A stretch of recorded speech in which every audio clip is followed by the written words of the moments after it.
More than 30 years ago, we trained our eyes toward the stars as the first humans orbited the Earth.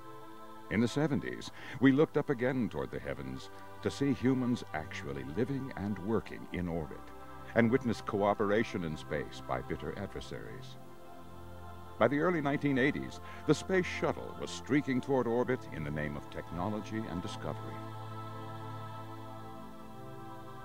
But the 90s will be remembered as the beginning of a new era of space exploration, the development of the International Space Station. The world's largest laboratory in space will support scientific and technical research performed on Earth by taking advantage of the unique environment of space. This orbiting complex will remain aloft for up to 15 years and will allow scientists to accelerate the rate of discovery and invention for practical applications in health, medicine, materials, and technology. Researchers will use the International Space Station to conduct experiments in 5 scientific areas. Research in biotechnology will enhance our ability to accurately characterize human proteins, enzymes, and viruses at the molecular level by studying protein crystals grown in microgravity.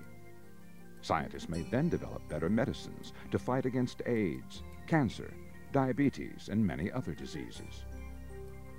The International Space Station also opens a new window onto the human body's adaptation to a gravity-free environment.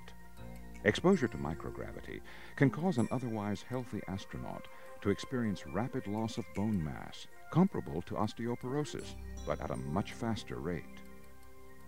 Until now, on-orbit research for U.S. investigators in this field was limited to short-duration flights on the shuttle. Now, extended investigations on the station offer new insights into the aging process. Fluid physics research will use microgravity to examine the behavior of liquids, gases, and mixtures. Private industry will utilize the results of these studies on the behavior of fluids in the absence of gravity to design more efficient production processes. Agriculture can also benefit from space station research. Biologists have long studied gravity's influence on living organisms. On the shuttle, scientists have performed studies subjecting both plants and animals to the sometimes adverse effects of weightlessness. On the station, this type of work would expand the fundamental knowledge that could benefit reproductive life cycles. This level of space-based research could one day lead to heightened produce harvest by allowing farmers to reduce growing cycles, thereby increasing crop yields. Experiments in other fields of study will seek advances that could improve technology in communications, computers, consumer electronics, energy efficiency, glass and ceramics and metals manufacturing here on Earth. Science will be performed by a multinational crew of astronauts, cosmonauts, and researchers. They will live and work on the International Space Station for up to 6 months at a time. The atmosphere inside the station is pressurized to a sea level pressure of 14.7 pounds per square inch, providing a comfortable living environment for crew members and an optimum operating environment for science research. The station is comprised of numerous interlocking components that are assembled on orbit one segment at a time. The station will be made up of 7 laboratories, living and sleeping quarters, life support systems, energy generators, modules for propulsion and attitude control, and other essential systems for navigation and communications. Building this space complex is a partnership of nations spanning the globe. Each contributes resources and scientific expertise based on technical knowledge, capability, and national interests. The ground-based construction of space station hardware began in the United States with the development of connecting modules or hubs called nodes. Later, halfway around the world, manufacturing began on the first building block for the world's largest space science platform, the Functional Cargo Block, better known by its Russian acronym, the FGB. This space vehicle, built by the Russians for the U.S., provides power and propulsion in the early months of on-orbit space station construction.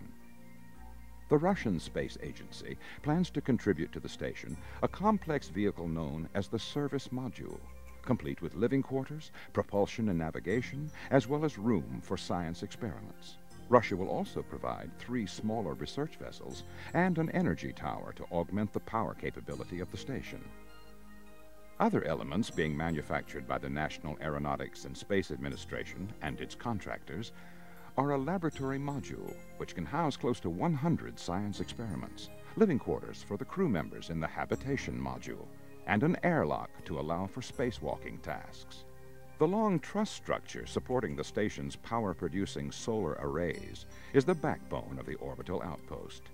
The complete station structure will have a wingspan of 356 feet, longer than the length of a football field. A robotic arm that runs the length of the truss to maneuver humans and hardware around the station is being built by the Canadian Space Agency. Agility of the arm is expanded through the use of a human-like robot, a smaller robotic extension that gives the astronauts a hand in conducting delicate work outside the space station. Another laboratory with numerous science experiments located both inside and outside the station is the Japanese pressurized module and its attached exposed facility. This exterior pallet allows astronauts to move experiments from the safety of the experiment module to the harsh environment of space. On top of Japan's laboratory is a smaller component that is used to store and resupply experiments. A smaller research module built by the European Space Agency offers yet another venue for scientists all over the world to see their life's work come to fruition on orbit. ASI, the Italian Space Agency, is building resupply vessels called mini-pressurized logistics modules, which will be flown to the station aboard the shuttle 4 times a year. These modules will hold food, equipment, and new experiments to be located in the station's various laboratories. Constructing space vehicles on the ground, then attaching them on orbit, will help each partner nation learn more about how to build, maintain, and operate large structures in space. Hauling hardware into orbit for the assembly of the space station requires 43 space flights on 3 different types of launch vehicles: the U.S. Space Shuttle, the Russian Proton booster rocket, and the Russian-built Soyuz booster.